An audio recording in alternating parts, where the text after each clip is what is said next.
Hi, welcome to the Virtual Core channel, and today we're going to be taking a look at something very special. This is Mario 64 running on a Sega Dreamcast. So we're going to be loading this off a GDEMU. So let's just find the game. It's on here somewhere. There it is. And let's load this up. Now this is not fakery. This is not some emulation running on a PC. This is running on the Dreamcast.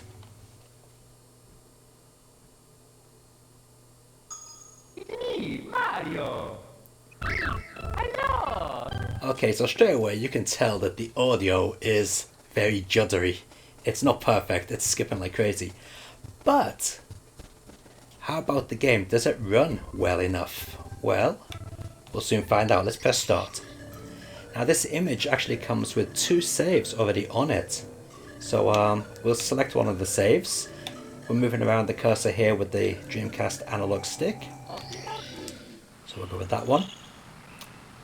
And yeah, here we go. We're now moving Mario around with the Sega Dreamcast controller's analog stick. And it is moving fairly well. I mean, the audio's not very good, but the frame rate's not bad, is it? Okay, let's go into the castle. And the best thing is, it looks a lot cleaner running on a Dreamcast than what it does on a real Nintendo 64. Yeah, of course Mario looks a bit of a mess. No poly Mario there. But yeah, let's jump into one of the stages. We'll go to the traditional first stage.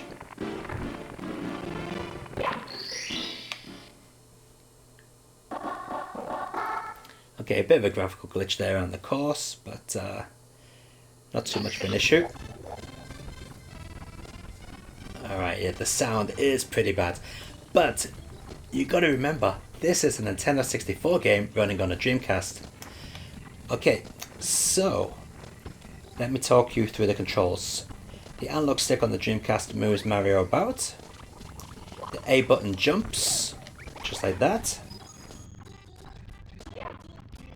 B button attacks. Y button does that with your camera, zooms in and out. And the X button does the slide. The R trigger bends down. And the L trigger does the same thing.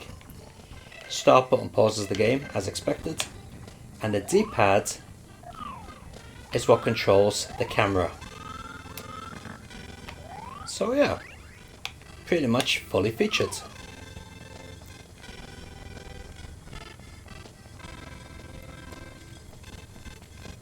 Now the game is running slower than it should do. But what I'm amazed is the game actually does run on a Dreamcast. And it is very clean looking as well. I mean, graphically within the game there doesn't seem to be any glitches yet. Okay, let's go up here. I mean, it is playable. It's just a bit slow.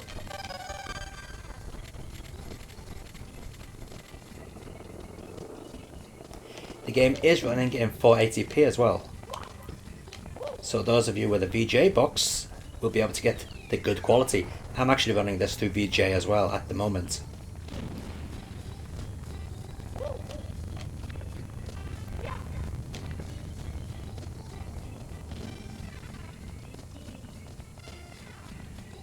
Now the game does slow down and speed up. It's now running a little bit faster that we've moved away from that main area. But it is early days. I mean, this has been in the works for quite a while, but it's still nowhere near complete. So maybe in the future this could be running full speed.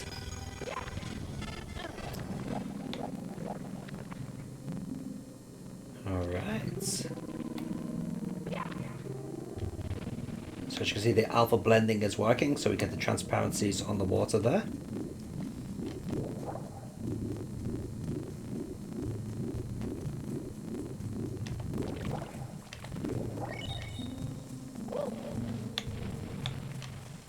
Got a bit of polygon warp in there, look at that. Now this is do that on a real Nintendo 64.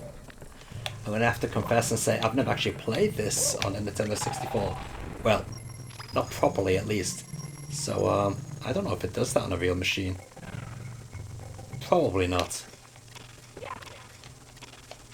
Oops.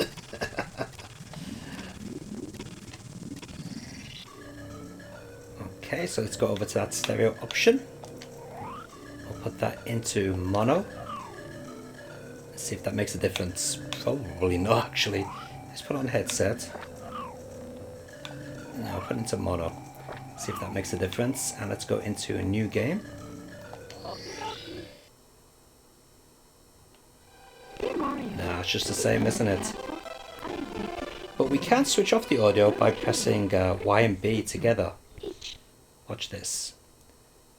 Okay, so we got the audio on now. Y and B. Switches off the audio. And it actually does speed up the frame rate. Look how smooth that is. And watch it slow down when I put the audio back on. Yeah, you see the frame rate dropped a little bit there. Audio off. And it speeds back up. So yeah, the audio is definitely slowing it down. So without the audio on, this would probably run at the correct speed. Or thereabouts. Okay, so let's move into the castle. And we'll do a bit of a frame rate test with audio on and off. Alright, here we go.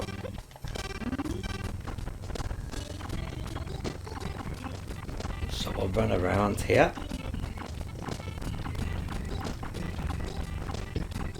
And yeah, as we can see, that is not exactly smooth. Let's turn off the audio. Okay, and yeah, you can instantly see that is much faster. So yeah, I guess if you want to play Super Mario 64 without audio, then you'd be happy to play it on your Sega Dreamcast. Because without audio, it works really well, by the looks of it.